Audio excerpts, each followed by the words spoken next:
Buenos días. Eh, Voy a hacerle una presentación que me han pedido especialmente. Es mi tesis de grado. El título es Derecho a la información, consentimiento informado. Todo relativo a enfermería.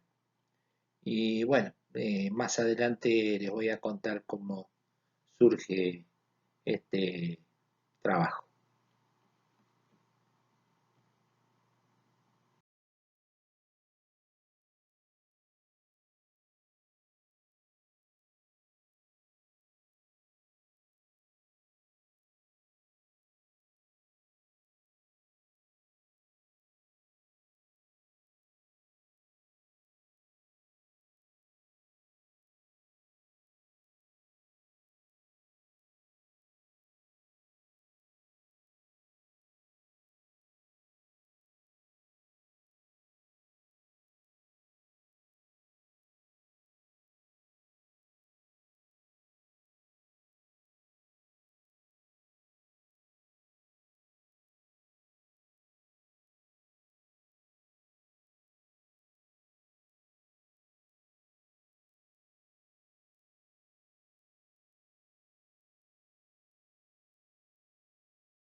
Bueno, acá una frase.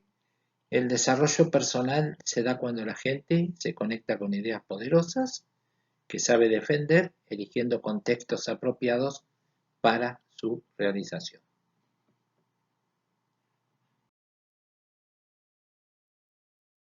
Bueno, el derecho a la información o consentimiento informado, eh, a mí me surge todo esto cuando estaba cursando la materia ética durante mi carrera, aspectos éticos legales de la profesión.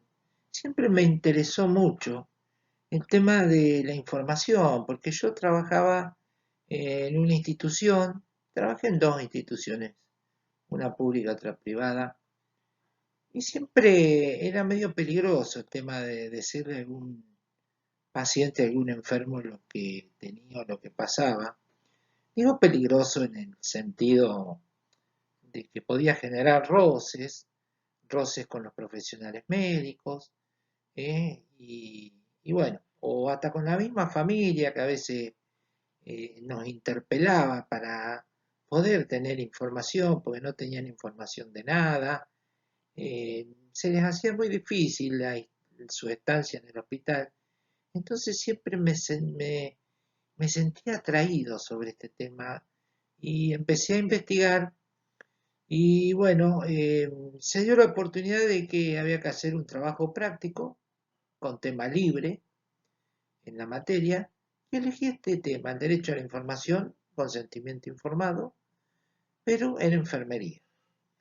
Y la verdad que, bueno, obtuve una muy buena nota con una buena devolución docente y después fui invitado a pasar a dar una conferencia en una jornada de jóvenes investigadores para la vida que se hizo en Olavarría en el año 2001. Con este tema causó muchísima, muy buena impresión, porque enfermería nunca había llevado un tema así, siempre se hablaba de otras cosas en los congresos, todo técnica, muy poco de lo que era esto, de filosofar un poco. Después se hizo con este mismo trabajo una charla debate en el Zoom del Hospital Domingo Cura de Olavarría, donde asistieron alumnos que estaban cursando la licenciatura en Rauch, asistieron médicos al mismo, la verdad que fue una jornada también muy buena estuvo. Después se presentó este trabajo en un congreso también de estudiantes e investigadores de ciencias de la salud en Lima, Perú, con muy buena atracción por el público, muy buenos comentarios. Bueno, después en charlas con la docente y con la directora de la carrera, fuimos hablando y fue mi tema de tesis. El trabajo primitivo era cortito, no era muy largo, tenía las cosas elementales. Bueno, por ende, al ya hacer trabajo de tesis, el trabajo se puso mucho más completo. Se le agregaron datos técnicos, bueno, todo un montón de cosas que yo acá en esta exposición las he obviado. También quiero decirle que es muy difícil tratar de poner en muy poquito tiempo un trabajo que es muy largo, pero bueno, quiero poner un poco, me parece lo principal, aunque también se va un poco extenso a lo que es eh, tendría que por ahí ser más corto, pero a veces es imposible porque hay algunas cosas que yo creo que son imprescindibles para lograr comprender lo que es esto. Entrando en el tema, los pacientes tienen derecho a conocer toda información disponible sobre su salud, salvando los casos exceptuados en la ley. Asimismo, toda persona tiene derecho a que se respete su voluntad de no ser informada. Esta información se proporcionará al paciente verbalmente, dejando igualmente constancia en la historia clínica, explicando la finalidad y la naturaleza de cada intervención, sus riesgos y consecuencias. Además, la información clínica deberá ser verdadera. Se comunicará al paciente de forma comprensible y adecuada a sus necesidades y le ayudará a tomar decisiones de acuerdo con su propia voluntad.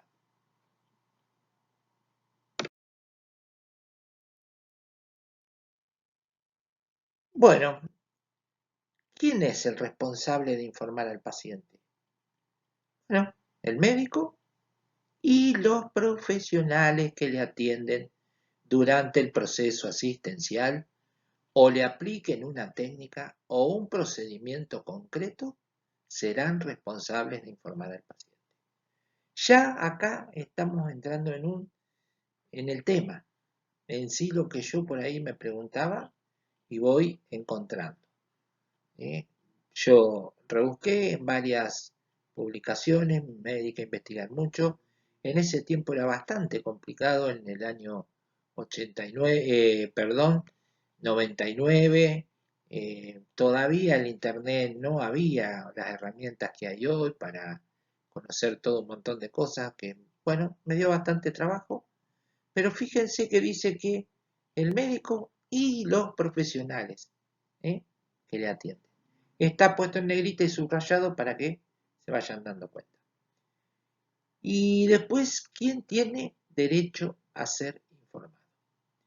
El titular del derecho a la información asistencial es el paciente. También serán informadas las personas vinculadas a él, por razones familiares o de hecho, en la medida que el paciente lo permita de manera expresa o tácita. O sea que yo también como paciente tengo derecho a si quiero que no le informen nada a nadie, quiero saber yo. Pero también es ético informarle a todos, ¿eh? En mal, o sea, también conviniendo que el, el paciente exprese su voluntad de que se pueda informar a otras personas. Bueno, ¿qué pasa si el paciente tiene algún tipo de incapacidad? También me pregunté eso, porque nos llegaban pacientes, por ejemplo, con un accidente cerebrovascular, con una afagia, y con una afasia o con una disfasia, y bueno, no podían hablar.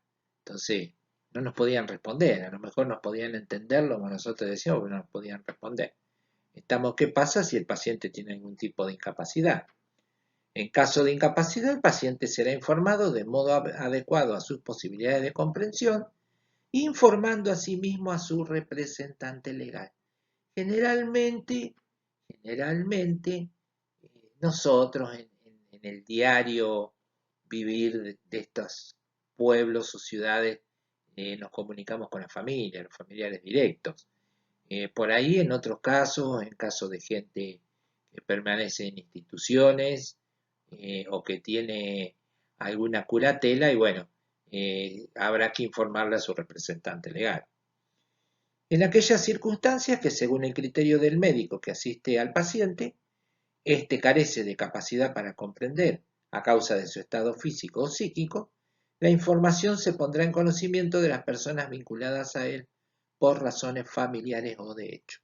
También nos suele ocurrir mucho esto en las ciudades grandes, por ejemplo, como es Peguajó, que tienen rutas muy importantes, ante traumatismo, politraumatizados, pacientes politraumatizados que nos llegan de accidentes de tránsito, accidentes viales, donde a veces uno tiene que actuar con premura y donde no hay nadie, ¿eh? Nadie que pueda responder o autorizar a lo que nosotros vamos a hacer. Todas estas cosas también, después de todo lo que yo fui averiguando, son factores que entran dentro de un dilema ético, ¿eh? Pero bueno, no nos vamos a detener en esto, simplemente decirles cómo es, cuáles son algunos de los problemitas que pueden surgir en estos lugares. ¿Puede el médico elegir no informar al paciente? El derecho de información sanitaria puede limitarse por la existencia acreditada de un estado de necesidad terapéutica.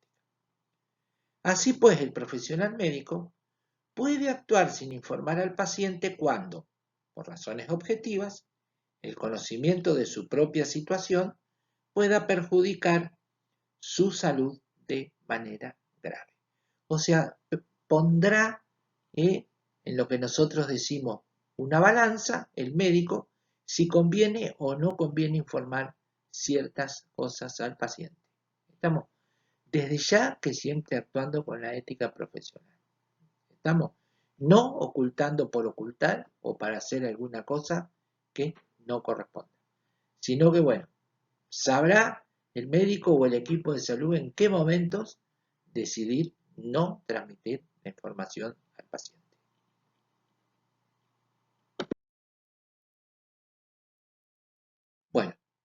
Entramos en sí en lo que es el tema. Estas eran algunas preguntas que uno se hacía y las fuimos tratando de responder. Vivamos un poco la realidad. También tengan en cuenta que este es un trabajo que tiene 21 años. Hasta hace pocos años estaba completamente prohibido a la enfermera, enfermero, dar cualquier información al paciente, incluso de sus signos vitales, porque se consideraba que era solo la ayudante del médico y se le exigía absoluta discreción y reserva. En los office de enfermería se repite, aún hoy, no le digan nada al paciente. Aunque tenga fiebre, díganle que no se preocupe, que está todo bien. Dar información puede angustiar al paciente e incluso alterar las cifras de la tensión arterial.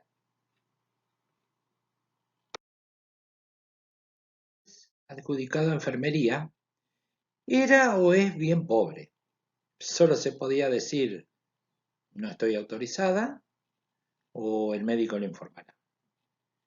Sin embargo, el enfermo siempre pregunta a la enfermera por qué es a la persona que tiene más cerca, tanto cuestiones generales como específicas de su enfermedad.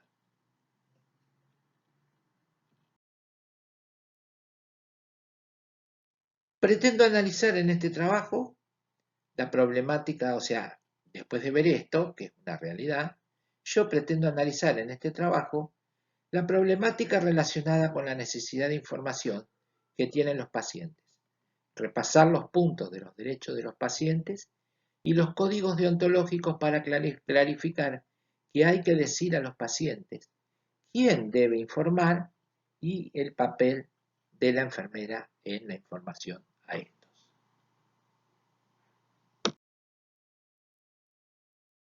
Creo que es preciso abordar este tema porque preocupa a enfermería y preocupa también al paciente, quien en muchas ocasiones se siente profundamente desinformado, ¿eh? A pesar de firmar muchos formularios de consentimiento informado para la autorización de pruebas diagnósticas, tratamientos médicos, quirúrgicos o experimentaciones. Bueno, entrando ya en la temática, un ejemplo práctico. En un curso de perfeccionamiento dirigido a enfermeras, se explicaba con un método muy peculiar lo que posiblemente sentía el paciente al ingresar en un hospital. Se tapaban los ojos a una de las alumnas y sin mediar palabra era levantada, sentada en una silla de ruedas, transportada, mojada sus manos bajo un grifo de agua fría, etc. Tras estas situaciones, se preguntaba los sentimientos que había experimentado. La alumna que había sufrido la experiencia manifestaba, con estupefacción, la sensación de inseguridad que había tenido al desconocer lo que se haría con ella, aun sabiendo que no sería nada peligroso. El mensaje de la experiencia se había recibido. El enfermo con desconocimiento sufre mucho más en el hospital o centros sanitarios que si dispone de una información suficiente y continuada de todo lo que le concierne. Siempre que se habla de la información a los pacientes, mentalmente se nos dibuja una escena con información muy delicada, como la comunicación de un diagnóstico infausto. Sin embargo, estas no son, afortunadamente, las situaciones más frecuentes, aunque también tengan lugar. En las situaciones cotidianas de un hospital o un centro de atención primaria, el paciente necesita pequeñas informaciones y con bastante frecuencia estas se requieren a la persona más cercana, la enfermera. Bueno, ¿por qué? La justificación. La ética de los cuidados reflexiona sobre el consentimiento informado como estrategia de comunicación con el paciente. El derecho a la información es la razón de muchos de los reclamos que hay hoy en los tribunales. El documento del consentimiento informado es solo una parte de esa información. Los roles de la enfermera y del paciente han ido cambiando, más bien han evolucionado a lo largo de la historia y de forma diferente en cada cultura según sus conocimientos y creencias. Los principios de beneficencia y el paternalismo han hecho que la ausencia de información estuviera justificada. Actualmente, y en base al principio de autonomía, existe legislación que regula este derecho de los pacientes. Desde una reflexión bioética, partiendo de las bases legales a las que la profesión enfermera no es ajena, nos podemos preguntar cuál es el papel que debemos desempeñar. La nueva relación con los pacientes se debe establecer desde la confianza y la comunicación, y la información al paciente debe ser la base que lo sustente.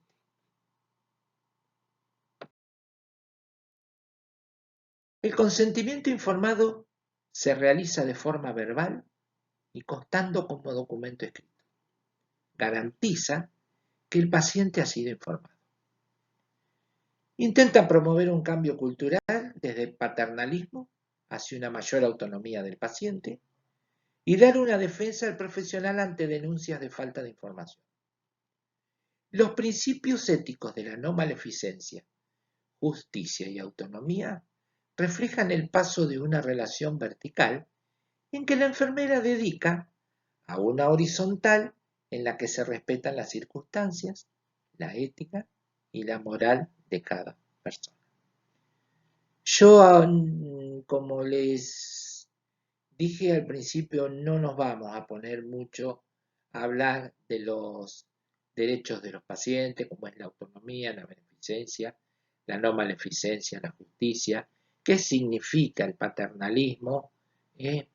No me voy a poner muchas cosas de estas porque se nos va el tiempo y sí que son interesantes. Pero bueno, creo que la gran mayoría conocen de lo que es el tema.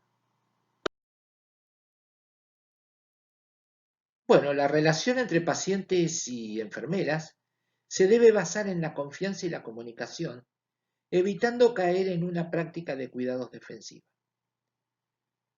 Por lo tanto, un paciente bien informado es un paciente que tiene expectativas acorde a la realidad.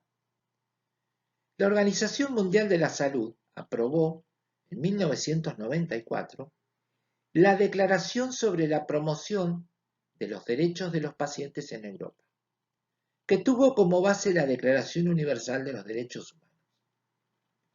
Estos textos, junto a otros como el Convenio sobre los Derechos del Hombre y la Biomedicina, han ido configurando lo que son hoy en día los derechos del paciente. Con el tiempo se ha ido logrando una cierta armonización de las legislaciones de los diversos países en estas materias. Los derechos de los pacientes. En la consulta europea sobre los derechos de los pacientes, avalada, como dije anteriormente, por la Organización Mundial de la Salud, la Oficina Regional para Europa, en Ámsterdam, en una reunión que se hizo entre el 28 y el 30 de marzo de 1994. Es muy extensa, yo voy a tomar el capítulo 2 que habla sobre la información. El capítulo 2.1 dice que la información sobre los servicios sanitarios y cómo utilizarlos adecuadamente debe ser proporcionada al público para beneficio de todos a quienes concierne. El mismo capítulo en su apartado 2.2 dice que los pacientes tienen derecho a ser informados en detalle sobre su estado de salud, incluyendo los datos médicos sobre su estado, sobre los procedimientos médicos propuestos, junto a los riesgos potenciales y beneficios de cada procedimiento, sobre alternativas a los procedimientos propuestos, incluyendo el efecto de no aplicar un tratamiento y sobre el diagnóstico, pronóstico y progreso del tratamiento. Apartado 2.3 dice que la información podrá ser ocultada a los pacientes de forma excepcional, cuando existan buenas razones para pensar que esta información les causaría un gran daño, sin ningún efecto positivo. En el punto 4 dice que la información debe ser comunicada al paciente de forma adecuada a su capacidad de comprensión, minimizando el uso de terminología técnica poco familiar. Si el paciente no habla el idioma común, debe buscarse a un intérprete para ayudarle. Y esto está puesto en negrita y en cursiva porque es importantísimo.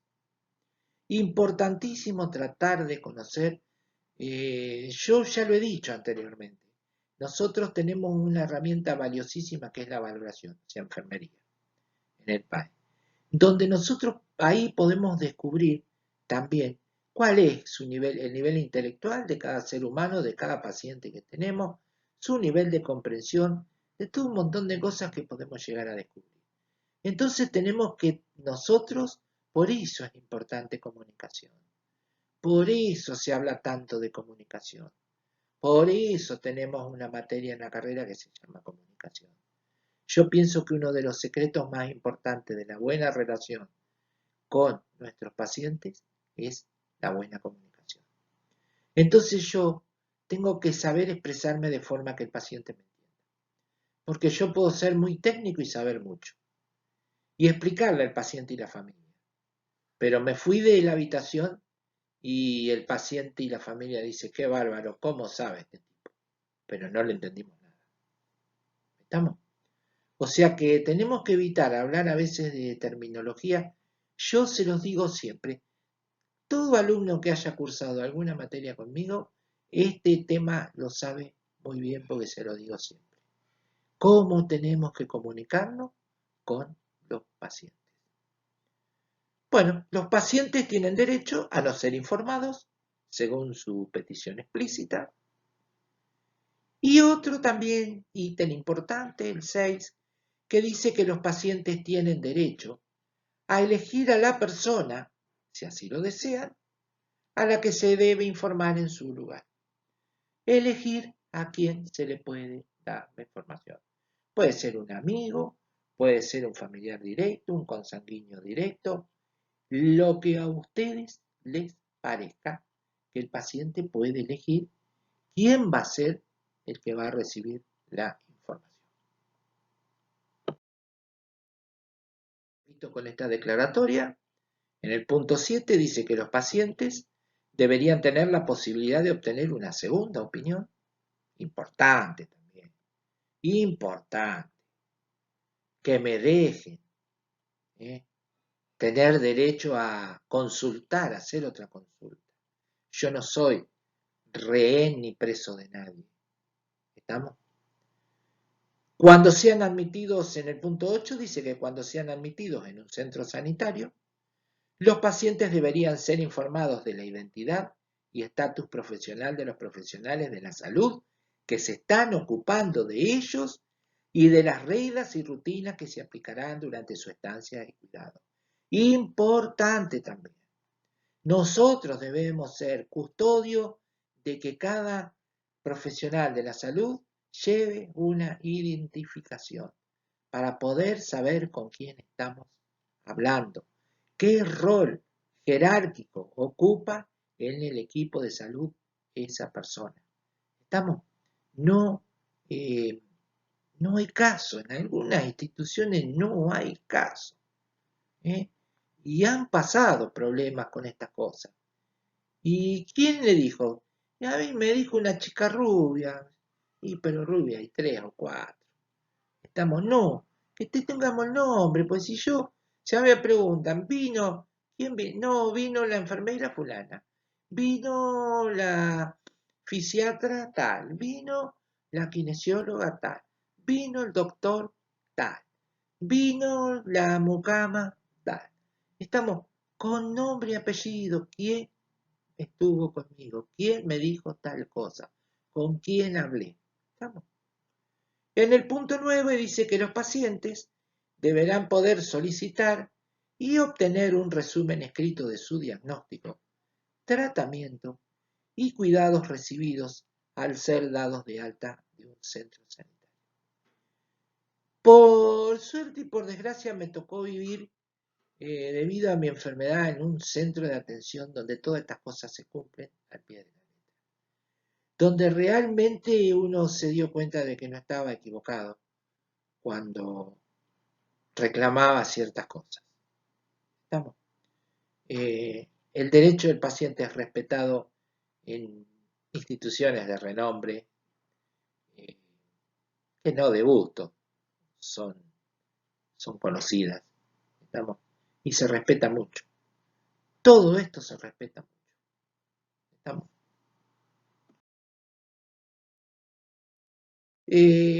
Estuvimos hablando un poco de algunos temitas, de algunas palabritas que me gustaría definirlas, pero definirlas a la manera de enfermería. O sea, términos y definiciones, es este ítem, este capítulo, y voy a usar una frase que no es mía, sino del gran Paco Maglio. También este trabajo tiene una inspiración muy fuerte en lo que son algunas charlas que tuve la oportunidad de asistir del doctor Francisco Maglio, como Paco, como quería él que le dijéramos, ¿eh? Que dice que siguiendo la sana costumbre de los semánticos, antes de entrar en los temas convocantes, es provechoso fijar ciertos términos o definiciones a saber. Derecho. ¿Eh? Primera palabra de este trabajo. Derecho a la información. Derecho. ¿Qué entendemos por derecho? Entendemos por derecho al conjunto de normas de carácter general que se dictan para dirigir a la sociedad a fin de solventar cualquier conflicto de relevancia jurídica que se origine. Estas normas son impuestas de manera obligatoria y su incumplimiento puede acarrear una sanción. Es normativo, ya que está constituido por normas obligatorias de conducta ciudadana. Es bilateral porque necesita de la interactividad de dos o más personas. ¿Estamos? ¿Qué es información? Bueno, la información está constituida por un grupo de datos ya supervisados y ordenados, que sirven para construir un mensaje basado en un cierto fenómeno o ente. La información permite resolver problemas y tomar decisiones, ya que su aprovechamiento racional es la base del conocimiento. Paciente. ¿Quién es el paciente? Yo a veces digo que paciente es el que espera, ¿no? Eh, a veces llamo impaciente a quien está con un problema necesitando un cuidado o una este, cura. Está impaciente. Pero bueno, lo hemos llamado paciente porque acá Miguel de Unamuno definió al enfermo como, no al paciente, sino al enfermo, como un ser humano de carne y huesos, que sufre, ama, piensa y sueña. Quizá es la mejor definición, pues todos los textos de medicina tienen en general una visión ética, esto es, en términos antropológicos, una visión desde el observador, no atendiendo el otro enfoque, el de mí, el del observado, lo que pienso, lo que siento como enfermo. En antropología médica, al primero se lo denomina taisis, que también quiere decir enfermedad, y al segundo illness, que también significa enfermedad, pero uno es enfermedad desde una visión ética y otro es illness, enfermedad, sobre una visión en vivo.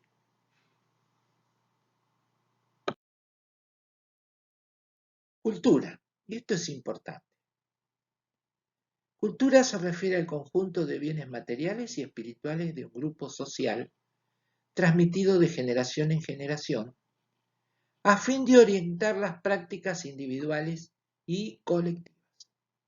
Incluye lengua, procesos, modos de vida, costumbres, tradiciones, hábitos, valores, patrones, herramientas y conocimiento. Incluye todo lo que tenemos nosotros. La función de la cultura es garantizar la supervivencia y facilitar la adaptación de los sujetos al entorno. Cada cultura encarna una visión del mundo como respuesta a la realidad que vive el grupo social. No existe, por lo tanto, ningún grupo social carente de cultura o inculto. Lo que sí existen son diferentes culturas. Y dentro de estas, diferentes grupos culturales, aún con respecto a la cultura dominante. También, yo esto lo he explicado varias veces, a veces una ciudad, un pueblo tiene una cultura, que es típica, en nuestro país muy influenciado por las corrientes inmigratorias, generalmente se instalaban de una zona de Europa en un lugar determinado corrientes migratorias, por ejemplo, franceses de tal lado, alemanes del Volga, judíos de Rusia, judíos de Arabia, árabes, sirio-libaneses, llamados turcos, españoles, que tenemos una gran variedad, podemos tener de Galicia, de Andalucía, madrileños, bueno, de Cáceres, o sea, de extremeños, de Extremadura. Bueno, podemos tener un montón. Y bueno, uno dice que cada pueblo tiene una cultura, pero dentro de cada pueblo también hay distintas subculturas, que es lo que acá llamo que diferentes grupos culturales, aún con respecto a una cultura dominante. Es mucho más complejo, el tema es para explayarnos, hablar mucho sobre esto, pero por ahí para que se tenga en cuenta. Y también que se tenga en cuenta lo siguiente. No es inculto aquel que no fue a la escuela o que no sabe leer o que no fue a la universidad o que no fue al secundario. No, no, no, no. Todos tenemos cultura. Todos. Y valiosísima. Y valiosísima. Que no es no ir a la escuela. Eso es por ahí tener falta de conocimientos, un montón de cosas. ¿Estamos? Pero no es que sea inculto. Moral. Muy importante también. La moral es un conjunto de normas, valores y creencias existentes y aceptadas en una sociedad que sirven de modelo de conducta y valoración para establecer lo que está bien o está mal. Como materia de estudio se centra en el análisis a distintos niveles, filosófico y cultural entre otros, de conceptos como el bien y el mal, relativos a la conducta del ser humano dentro de una sociedad. Moral es también un estado de ánimo de una persona o un grupo de personas. Habitualmente se usa con un significado positivo de ánimo o confianza en las capacidades para conseguir un objetivo, aunque también puede tener un sentido negativo, por ejemplo, moral baja. ¿Eh? Y acá también, la moral está muy cerca de lo que hemos heredado de nuestra cultura. ¿Qué es moral y qué es amoral o inmoral según las distintas culturas y según cómo ha ido evolucionando la sociedad? No es lo mismo lo que la sociedad pensaba que era moral en la década del 50 que lo que es moralmente aceptado en la década de los 90 o ahora ya entrado el siglo XXI. Ha ido evolucionando también el concepto de moral.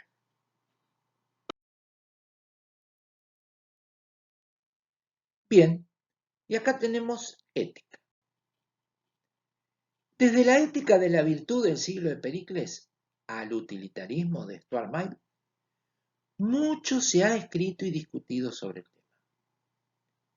No solo es importante el enfoque filosófico del término y sus problemas o consecuencias, sino más bien práctico, es decir, reflexionar éticamente desde la cotidianeidad, y en este sentido el mejor comportamiento ético podría devenir de las palabras de Confucio: no hagas a otro lo que para ti no quieres. Este sabio principio moral, del latín, lo dijimos antes, mos, costumbre, norma, tiene su origen positivo en el Evangelio que cita amar al prójimo. Perdón que dije origen, sino versión. Positiva en el Evangelio que dice amar al prójimo. O sea que no necesitamos, para mi punto de vista, filosofar mucho sobre lo que es ética, sino que simplemente ética sería no hagas a otro lo que para ti no quieras. Esto es una diferencia la moral y la ética a veces bastante confundida. Bueno, traslademos la palabra ética a enfermería. Y podemos decir que no es otra cosa que preguntarse, como enfermero, frente a un enfermo, si estoy haciendo con él lo que me gustaría que hicieran conmigo, de ser yo el paciente. La contestación a ese interrogante puede distinguir al enfermero robot del enfermero persona. Y persona, en su etimología greco-latina, lo que vibra detrás de la máscara, el personal. La mutua vibración que es el encuentro personal. Esto es la persona enferma con la persona enfermero o enfermera. O como fue definida la enfermería, una confianza que se entrega a una conciencia. Y ya anteriormente vieron que nombré confianza. Nombré la palabra confianza. Tenemos que ser nosotros una confianza para el enfermo. Entregarnos, pero tenemos que ser una confianza para ellos. Bueno, y acá vamos a hablar un poquito, ya vamos entrando en algunos temas más técnicos, la bioética. En 1970 el oncólogo norteamericano Potter era bioquímico. Estableció por primera vez el término bioética con la intención de dar a entender una forma de acción para la sobrevida y, simultáneamente, para un mejor vivir en un medio natural desarrollado gracias al progreso. La bioética no se la debe limitar solamente al ejercicio de la medicina, de su práctica en el contexto más amplio, sino que ésta debe pretender encontrar todas aquellas vías que expliquen la relación más acabada y completa existente entre el ser humano y las denominadas ciencias de la salud. Sin dejar de ser una potente herramienta moral, uno de sus objetivos es encontrar el nuevo marco racional y creativo que sustenta a cada nuevo avance en el conocimiento científico. Debe ser capaz, al mismo tiempo, de integrar tales avances al quehacer médico diario para el bien y en aras de la conservación de la vida. Fíjense la importancia que tiene. La bioética no es solo un código de derechos y obligaciones, sino una imprescindible herramienta que posibilita la ayuda a nuestros semejantes a realizarse con plenitud como personas, sobre la base de leyes que rigen el movimiento y desarrollo de las ciencias de la salud, que guíen a la persona y la conduzcan al enfrentamiento de la posibilidad técnica con la lectura ética. No me voy a poner a explicar mucho sobre esto porque también nos vamos a ir mucho en el tiempo. Pero todo esto surge a raíz de la posguerra, de después de la Segunda Guerra Mundial, con todos los avances tecnológicos que tuvo la medicina y que también en algunos momentos es como nosotros decimos en criollo, se le fue la mano. Entonces alguien tenía que poner algún límite a algunas situaciones. Bueno, vamos a ir terminando con estos términos que le dije, que definiciones y términos, con la filosofía de la información. La filosofía de la información es un campo de estudio relativamente nuevo, el cual no plantea desarrollar una teoría unificada de la información, sino más bien una familia integrada de teorías que analicen, evalúen y expliquen los diversos principios y conceptos de información. Su dinámica y utilización, con especial atención a las cuestiones sistemáticas que provienen de diferentes contextos de aplicación y con vínculos con otros conceptos claves de la filosofía, como el ser, el conocimiento, la verdad, la vida y el significado. Fíjense cómo se fue desarmando palabra por palabra o letra por letra. En consecuencia, la filosofía de la información se ha convertido en un campo de vital importancia, pues se define como el estudio filosófico que investiga de forma crítica la naturaleza conceptual y los principios básicos de información, incluyendo su dinámica, utilización y las ciencias que la estudian, además de la elaboración y la aplicación de la teoría de la información y las metodologías de cálculo a los problemas filosóficos. También legisla sobre lo que puede acontecer con el fenómeno informativo y cómo la información debe ser debidamente procesada, administrada y usada. Además, la filosofía de la información revitaliza viejas cuestiones filosóficas, plantea nuevos problemas y contribuye a la reconceptualización de nuestras visiones del mundo. La tecnología ha producido un cambio informacional que va de lo semántico a lo óntico, situación que da lugar a una reontologización del mundo, en otras palabras, una transformación de la naturaleza. Y esto es un poco de lo que les venía hablando, la evolución. ¿Cómo vamos evolucionando? Todo esto has visto y ha tratado y trata la filosofía de la información. Bueno, ¿quién debe informar? Las informaciones correspondientes al diagnóstico, pronóstico, alternativas de tratamiento, experimentaciones, corresponde ofrecerlas al médico responsable del paciente. No obstante, es frecuente que el enfermo interpele a la enfermera sobre algunas de estas cuestiones. Si bien la responsabilidad es del médico, no puede olvidarse que el médico y la enfermera forman un equipo y que en determinadas ocasiones se puede considerar oportuno que sea la enfermera la que conteste las preguntas del paciente, siempre que entre el equipo exista diálogo. Yo hago esta comparación. El equipo de salud jugamos todos con la misma pelota. Y perdón que sea una comparación ordinaria, jugamos con la pelota que es el paciente. Nosotros tenemos que buscar lo mejor.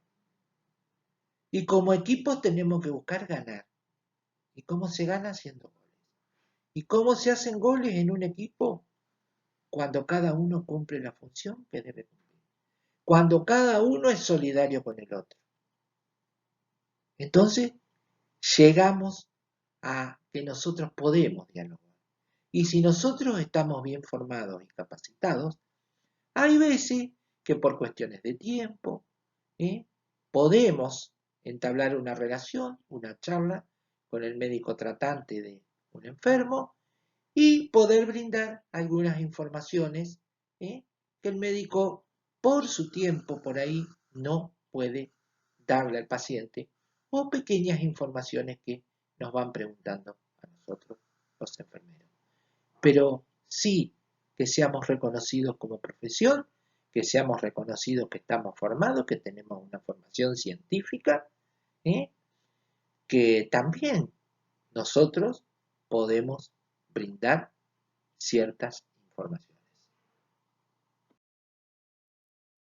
Acá puse un esquemita, que es lo que les expliqué antes. El médico y la enfermera dialogan y esto va en beneficio del paciente.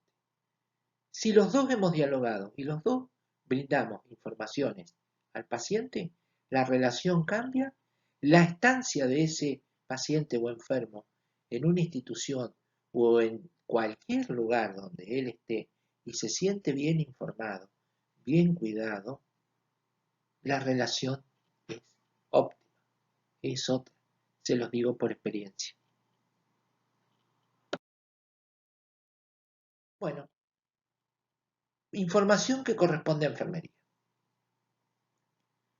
Los códigos deontológicos y las cartas de los derechos de los pacientes clarifican las parcelas de información al usuario, al paciente, que son responsabilidad de la enfermera.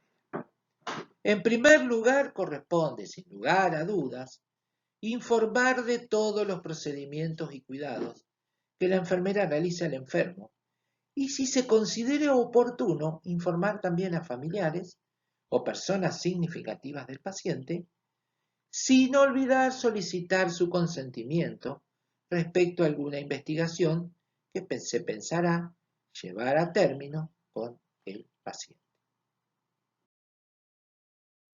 También corresponde a la enfermera la información enmarcada dentro de las actividades de educación sanitaria, que tiene como objetivo la promoción de la salud y la prevención de la enfermedad. Aspectos, esto es importante lo que dije, lo de la promoción y la prevención de la salud.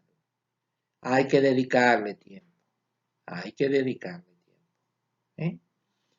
Hace unos pocos días que esta pandemia nos ha obligado a estar adentro, recorrimos con mi señora varios videos de actividades que fue realizando en la comunidad sobre promoción y prevención de la salud.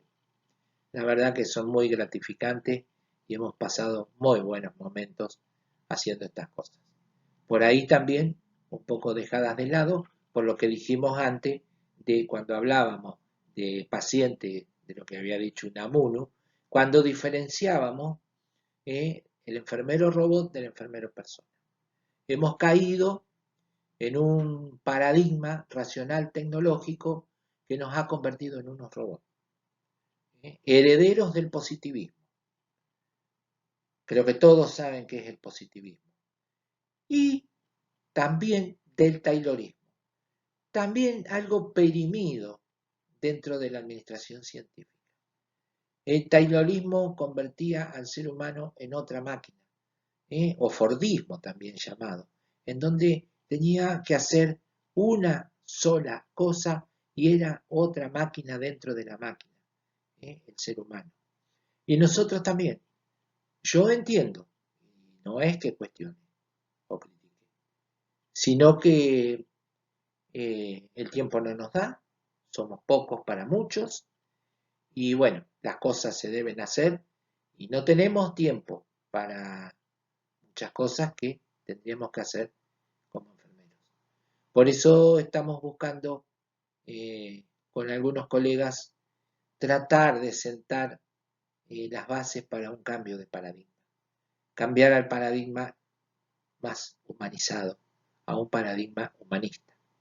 No quedarnos en este paradigma del enfermero robot, sino pasar a un paradigma humanizado. Y dentro de esto tenemos muchas de las cosas. Y era lo que yo decía anteriormente, que diferenciábamos al enfermero robot del enfermero persona. Bueno, seguimos. Aspectos generales, o sea, de información que debe brindar la enfermera.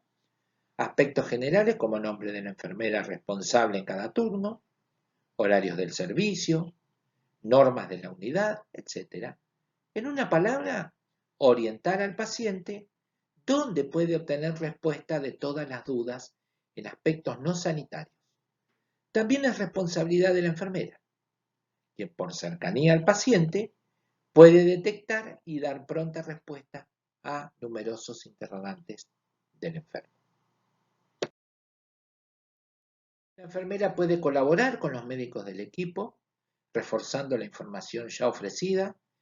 Por ejemplo, cuando se le prepara para una exploración solicitada, puede reforzar la información que posiblemente ya ha dado el médico. También sería deseable que estuviera presente mientras el médico pide el consentimiento informado, ya que se puede actuar de enlace entre el enfermo y el médico, facilitando la comprensión de algún aspecto que resulte difícil para el enfermero. También me tocó vivir esta situación donde el consentimiento informado me lo dieron un médico y una enfermera. El médico me explicó sobre lo que iban a hacer ellos. La enfermera sobre lo que iba a hacer enfermería, los dos juntos, me contaban todo, acompañado yo de un familiar directo, y después sí firmaba ese consentimiento que debíamos firmar.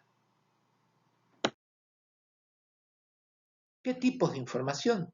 Bueno, la información necesita recibir el paciente, la información que necesita recibir el paciente se puede clasificar en información general e información sobre aspectos del estado de salud.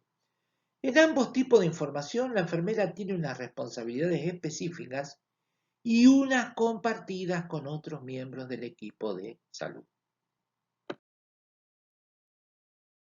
La información general. La información general corresponde, en su mayor parte, al personal administrativo, por ejemplo, el departamento de admisión de pacientes, y una parte al personal de enfermería. En el momento de su ingreso, el paciente debe ser informado de los servicios de que dispone el hospital o centro, de las normas, visitas, prohibiciones, etc. Información económica sobre los gastos de su estancia en el centro y sus derechos. Esta información debería ofrecerla el personal administrativo encargado del servicio de admisión de enfermos. Una vez acompañado el paciente al servicio correspondiente de internación, o sea, cuando el administrativo lo acompaña, lo lleva al paciente al servicio en el que se va a internar, es la enfermera quien deberá presentarse e indicar nombre del médico responsable del servicio y del médico encargado de tener un contacto más cercano y constante con el enfermo. Nombre de la enfermera que en cada turno tiene a su cargo el enfermo. Los servicios de que dispone la unidad y la habitación, timbres, teléfono, etc. Vías para obtener informaciones complementarias. Fíjense que estos son temas cruciales e importantes. A veces temas de mucha desinformación.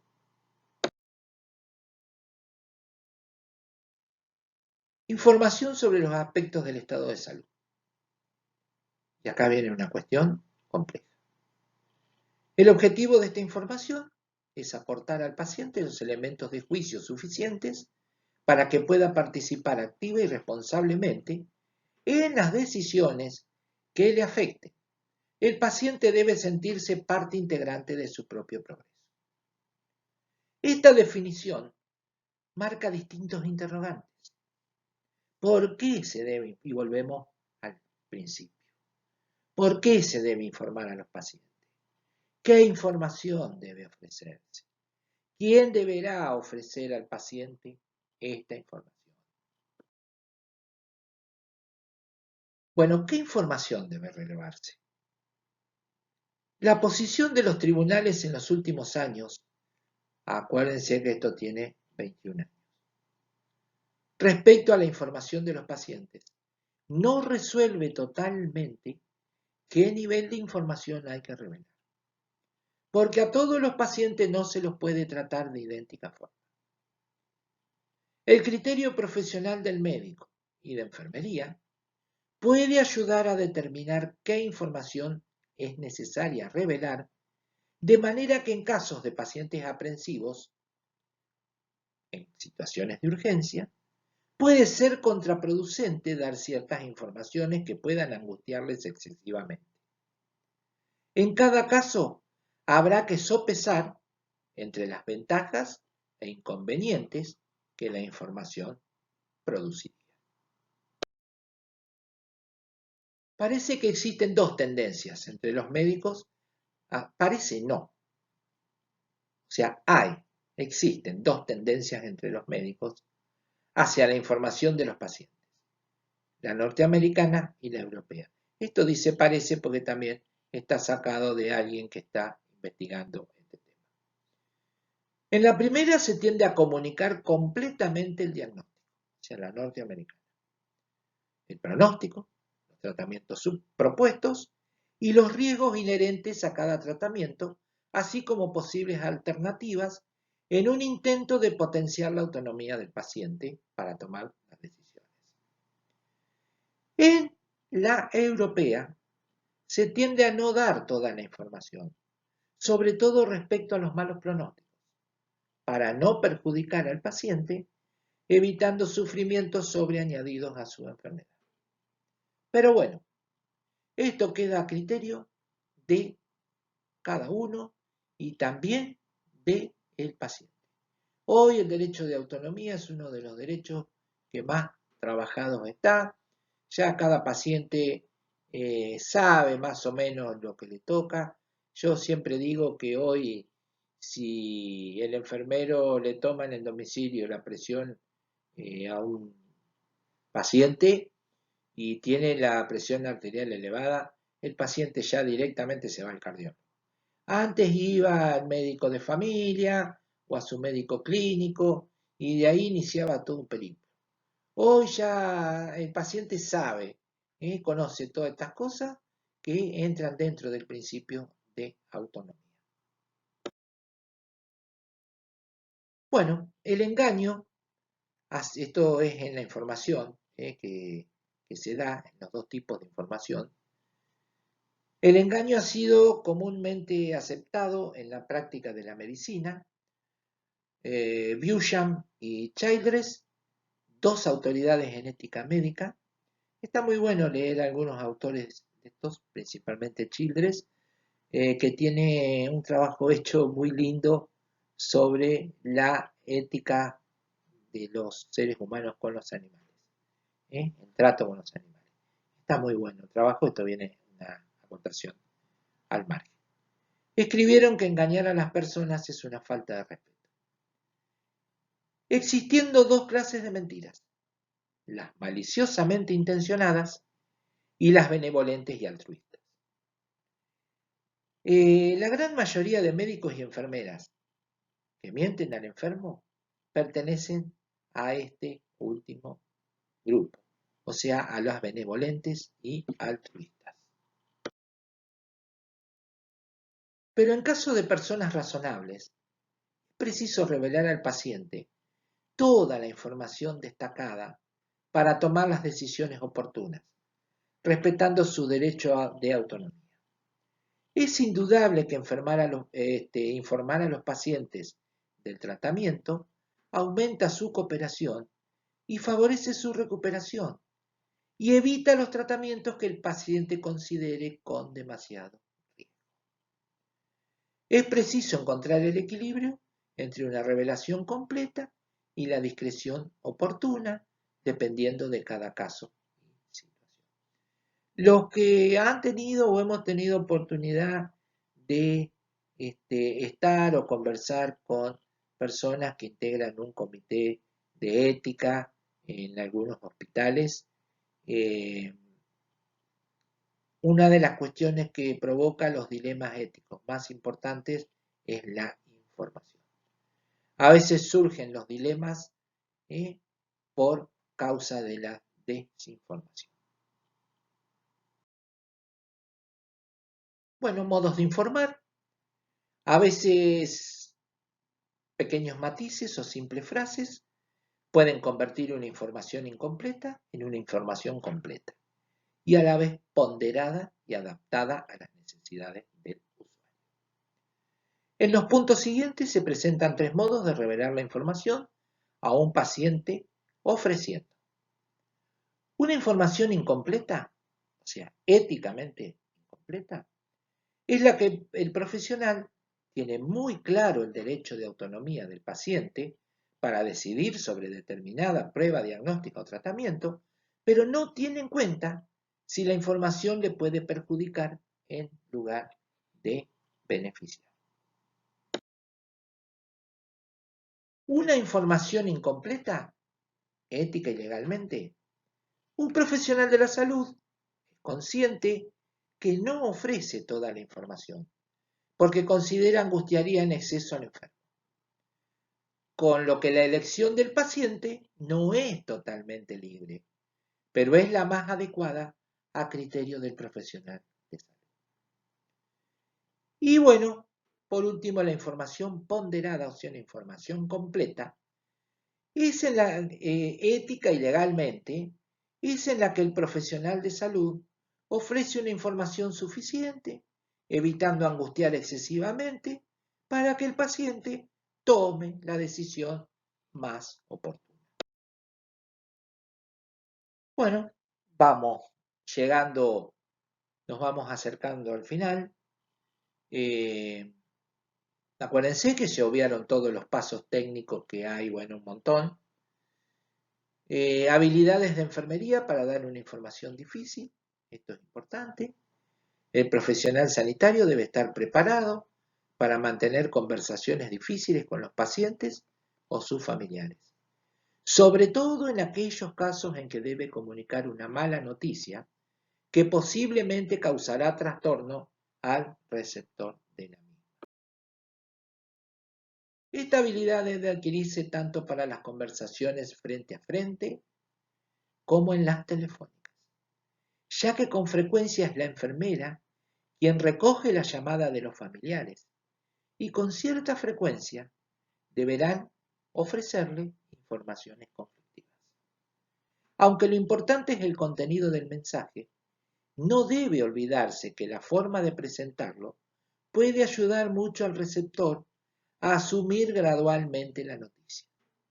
La enfermera deberá tener habilidad para revelar la información y sensibilidad para observar la reacción del receptor y dar respuesta a la misma, dejando que sea el paciente quien en todo momento tenga la iniciativa de lo que desea saber. Esto es muy importante y creo que todo quien ha cursado la carrera de enfermería, tiene comunicación y ha aprendido todas estas técnicas. Huelgan los comentarios. Es necesario que la enfermera se deje llevar por las preguntas del enfermo, intentando descubrir si en el fondo pide saber la verdad o está pidiendo lo contrario. Esto es un método, este es el método europeo. Este es el método europeo de información. Además, siempre se dejará una puerta abierta a la esperanza y se le asegurará que el equipo sanitario estará a su lado para ayudarle, para que no se sienta solo. La información telefónica debe restringirse a las situaciones de extrema gravedad o muerte que obligan a avisar a los familiares con urgencia. Esta información debe darse gradualmente para dar tiempo al interlocutor a reaccionar ante la misma. Bueno, como conclusión a todo esto, para mí la finalidad que tuvo abordar este tema es que no tenemos ninguna legislación vigente respecto del mismo y es uno de los mayores roces que existen en nuestra tarea diaria con los médicos y otros profesionales del equipo de salud, estableciendo el mismo una falta total de ética hacia los pacientes, que son en definitiva los únicos perjudicados y, máxime teniendo en cuenta que el ejercicio de nuestra profesión es para lograr un beneficio para los mismos. Enfermería tiene un método científico que es el PAE. ¿Y qué es el PAE? ¿Qué es ese método científico? Un método para resolver problemas. porque lo que tienen los pacientes son problemas. Y si el paciente tiene 2 problemas, yo no puedo cargarle un problema más. Cuando mucho mantendremos los 2 problemas, pero no cargarle más problemas. Y este es uno de los temas en los cuales yo veía que está haciendo falta algo aún todavía hoy. El paciente necesita muchas informaciones, algunas de carácter general y otras centradas en aspectos de su estado de salud. Pero enfermería no está autorizada, o bien se le niega aportar algún dato referido al estado de salud del paciente. La elevación del nivel de preparación de enfermería y la consolidación como profesión autónoma debe compartir la participación en la información al paciente. Con el objetivo final de conseguir que el paciente reciba la información suficiente, continuada y equilibrada para tomar las decisiones oportunas respecto a su tratamiento, exploraciones y o investigaciones clínicas, la enfermera informará de los procedimientos o técnicas que corresponden a su competencia profesional y compartirá con el resto del equipo las informaciones que se considere oportuno que ofrezca. Y bueno, yo estoy convencido plenamente y satisfecho eligiendo esta acción, ya que, como expresé anteriormente, es un tema de mucha divergencia en nuestra tarea. Y desde ya importa plenamente a los valores éticos y legales de nuestra profesión. De más está decir que las consecuencias de la implementación de ciertas medidas como estas, en un principio causarán conmoción interna. Y habrá, como siempre, quienes luchen por ellas, quienes no le darán trascendencia y quienes se opondrán firmemente. Pero, si las sabemos, si las mismas se consolidan, redundarán en beneficios auténticos para los enfermos, comenzando por el respeto a su autonomía y finalizando en la cordial relación paciente-equipo de salud. Bueno, muchas gracias por su atención y estoy a disposición de quien quiera contactarme. Acá les paso un poquito cuáles son mis redes sociales. Pregunten, o comenten qué les pareció. Pueden encontrar en Facebook, acá tienen una red social. Me encuentro como David Pizarro, con un perfil abierto, público. YouTube también, donde están cargados mis videos, mis clases, actividades hechas en la comunidad. En Instagram no soy un gran seguidor o persona que usa Instagram, pero bueno, tengo un perfil también en Instagram. Twitter también me pueden encontrar. Tampoco soy un gran usuario de esta red social, pero tengo y participo. Bueno, muchas gracias a todos y espero sus comentarios, sus críticas, sus acuerdos, sus desacuerdos. Bienvenidos sean.